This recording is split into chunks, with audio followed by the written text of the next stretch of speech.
I had this slightly utopian notion that if I was going to present something as unusual, if not remarkable, as a machine making art, I should at least be there to try and explain to people, answer questions. And in fact, I spent several years when I had exhibitions, spending a great deal of time in galleries talking to people.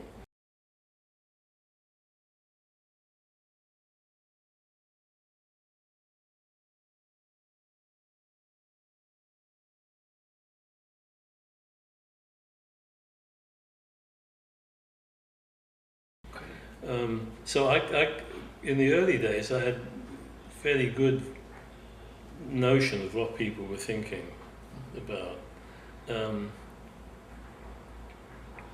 By the time I showed my little turtle running around on the ground making drawings at Documenta, that would have been, I don't remember, 80 or 70 something. 71, whatever it was. Documenta 6. The world at that point seemed to be divided more or less equally between people who thought that computers just adding machines, and consequently the claims I was making were obviously false. The other half, mostly made up of young people, had this romantic notion that, oh wow, it's a computer, it can do anything. In which case my claims for what my one was doing weren't even worth bothering about, because the machine could do anything.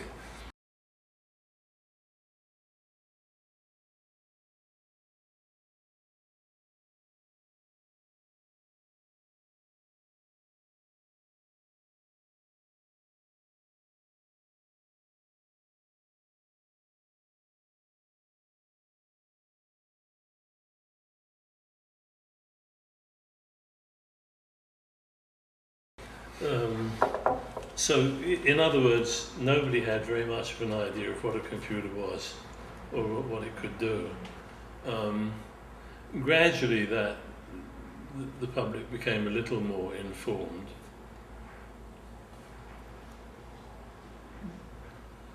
I rather enjoyed the time I spent talking to people, actually. It just got to be too tiring eventually. But by the time I did the last show like that, which was the painting machine you saw was actually alive at the Computer Museum in Boston.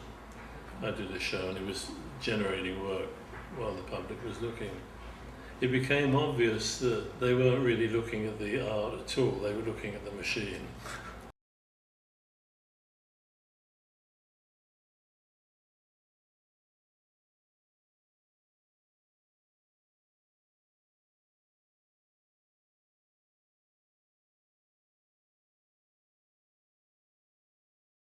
And one of the reasons I stopped doing that was that I felt I was giving the wrong message. This is not interesting because it's robotic. It's interesting because it's intelligent. Yeah. Look at what it does. But what they were looking at was the fact that the thing was washing out its own cups, mixing its own colours, picking up its own brushes. But washing its own cups was what really got them. That meant it was doing housework, and that meant it was a robot.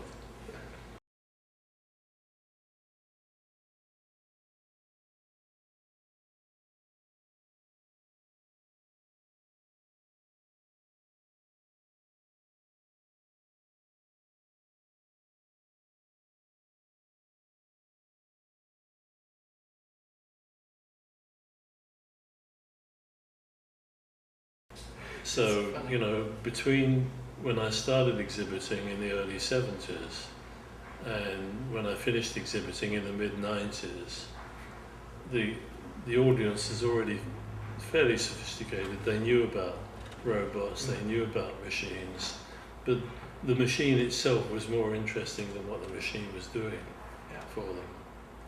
And at that point I gave it to the Computer Museum and bought myself a printer instead.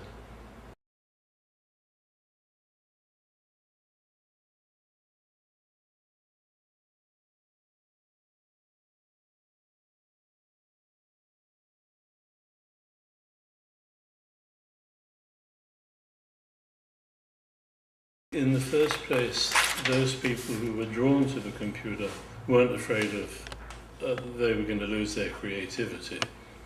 The people who didn't get drawn to the computer were afraid that they would lose their creativity.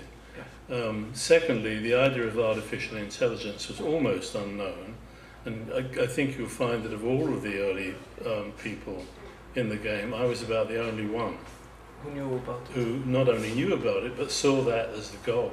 Okay. That my goal in the first place was to have a machine that could function without a human being. Yeah. I mean, you know,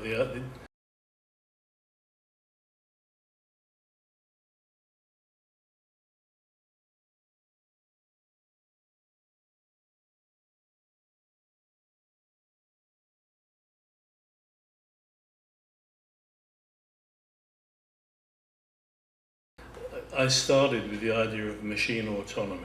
Mm-hmm.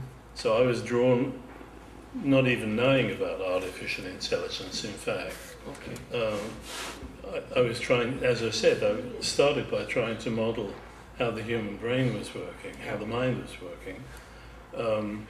After I'd been working on my own for 3 years, I was actually invited up as a guest scholar to the Artificial Intelligence Lab at Stanford University. Yeah.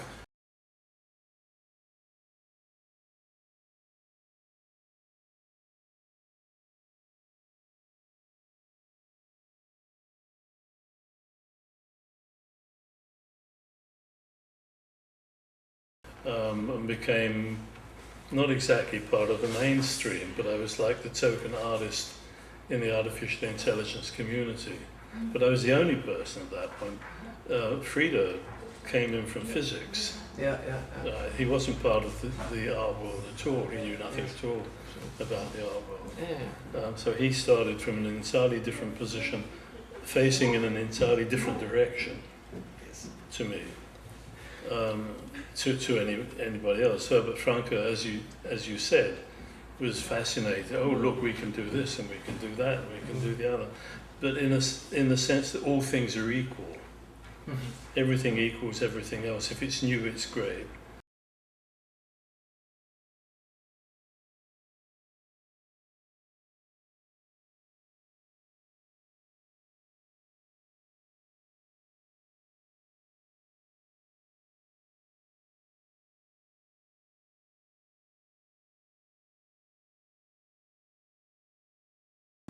I never had that kind of freedom.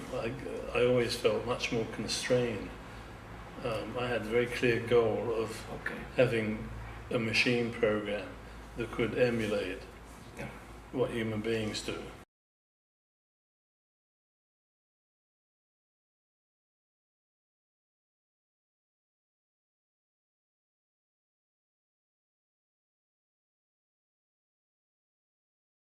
Well, the truth is, and this is part of the reason why I'm painting now.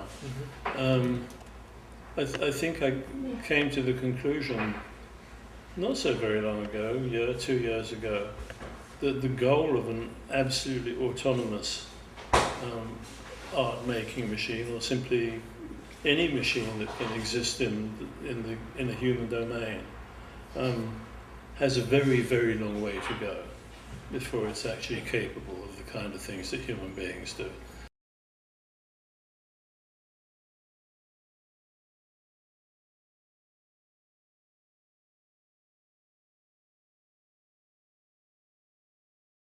I think the most important thing to realize in all of this discussion is that a machine is not a human being. Mm-hmm. It doesn't mean that it can't do things that human beings do, but it does not do them in the same way that human beings do them.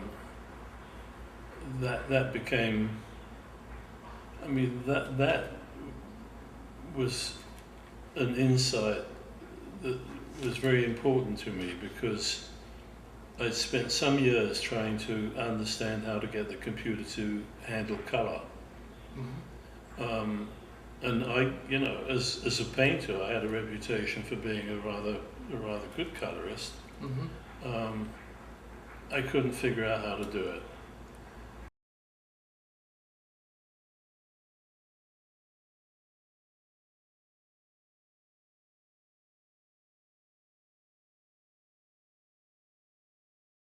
as long as I was trying to get the machine to do what I did, there was simply a brick wall in the way. Okay.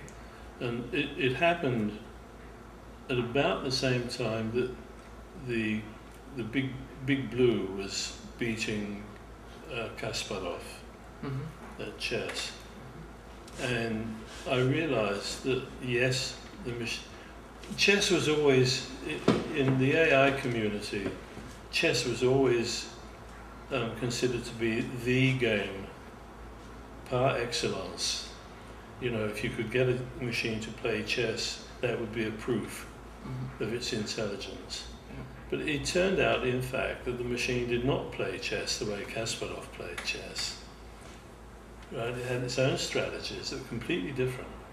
For one thing, rather brute force, it was capable of playing out the game 20, 30, 40 moves in advance, which a human being doesn't do. So at that point I thought, well, why don't I try and build a program for colouring based on what the computer is capable of doing, and which, by the way, a human being isn't capable of doing. That is to say, constructing a stable model in the head or in the computer's memory.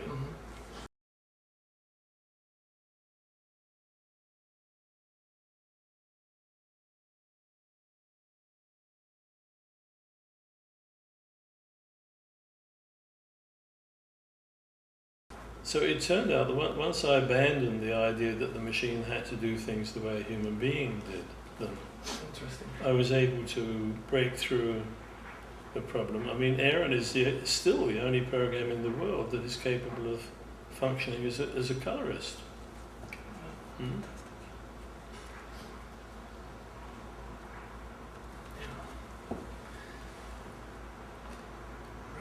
So as I said, I think the key, and this is still trying to answer the question you asked, the most important thing to realize is that a computer is not a human being. It will never, I believe, never perform